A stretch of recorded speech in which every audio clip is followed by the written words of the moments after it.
오늘도 함께 하시는 하나님의 은혜가 있으시기를 주의 이름으로 축복합니다. 오늘 말씀은 잠언 11장 1절로 2절 말씀입니다.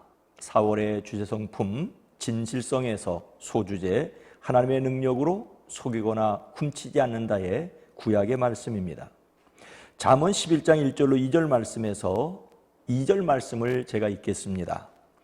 이에 숨은 부끄러움의 일을 버리고 속임으로 행하지 아니하며 하나님의 말씀을 혼잡하게 하지 아니하고 오직 진리를 나타내므로 하나님 앞에서 각 사람의 양심에 대하여 스스로 추천하노라.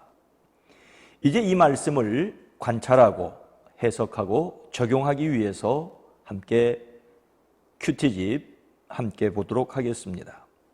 여러분의 말씀 생활을 돕기 위해 준비된 큐티 자료집을 참고하시기 바랍니다. 본문 말씀의 내용을 관찰하는 첫 번째 질문입니다. 바울은 복음을 전하는 일을 직분으로 받아 어떤 자세로 섬겼습니까? 세번역 성경을 참고하면 첫 번째로 부끄러워서 드러내지 못할 일을 배격하였습니다. 두 번째로 간교하게 행하지 않았습니다.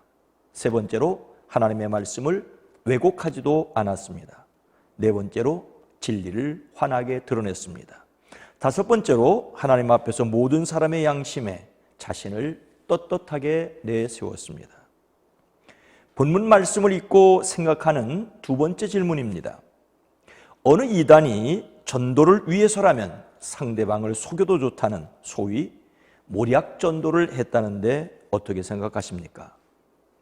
거짓말하는 사람에게 주어지는 가장 큰 벌은 진실을 말하여도 믿지 않는다는 것입니다. 모략 전도는 거짓을 행하여 결국 진실을 믿지 못하게 하는 것임을 드러냈습니다.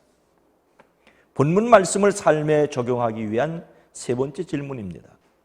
오늘 자신의 삶에서 다른 사람에게 진실성을 보여주기 위하여 실천할 일은 무엇입니까? 자신의 삶에서 실천할 것을 생각하고 하나님께서 주시는 능력으로 실천하실 수 있기를 바랍니다. 바울은 진리를 전달하기 위한 목적으로 그 방법도 신실하였습니다. 우리 역시 진리를 전달하기 위해 진실해야 합니다. 예수님을 믿는 사람이 진실해야 할 이유는 진리를 전달하기 위해서입니다. 진리를 전달하기 위해 거짓을 사용하면 그 거짓이 드러날 때 그 사람이 전달한 진리까지 가짜로 여겨질 수 있습니다. 신천지는 모략 전도, 즉 신분을 속이고 접근해 신천지로 끌어들이는 포교 방식을 사용했습니다. 그들은 상대방이 완전히 넘어오기 전까지 신천지라는 것을 숨겼습니다.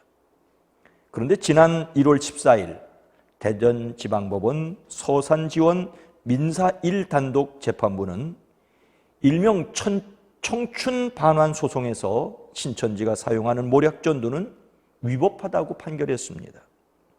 이 사건은 충남 서산 지역의 신천지 탈퇴자 3명이 사기 포교에 속아 허비한 세월과 돈을 보상해달라며 신천지의 위자료를 청구한 소송이었습니다. 신천지 서산교회가 다른 교회 신도를 상대로 신천지 소속이라는 것을 알리지 않은 채 접근하는 전도 방식이 종교의 자유를 넘어 헌법이 허용하지 않는 것으로 위법성이 있다고 판결했습니다. 그런데 재판부가 어떤 판결을 내렸느냐 하는 것보다 더 중요한 것이 있습니다. 자신들만이 성경 내용을 그대로 믿고 따른다고 주장하는 그들은 오늘 말씀인 고린도후서 4장 2절 말씀을 먼저 기억했어야 했습니다. 사도 바울은 전도하면서 속이는 방법을 결단코 사용하지 않았습니다. 우리는 코로나 이후 전혀 새로운 세상을 살아가게 될 것입니다.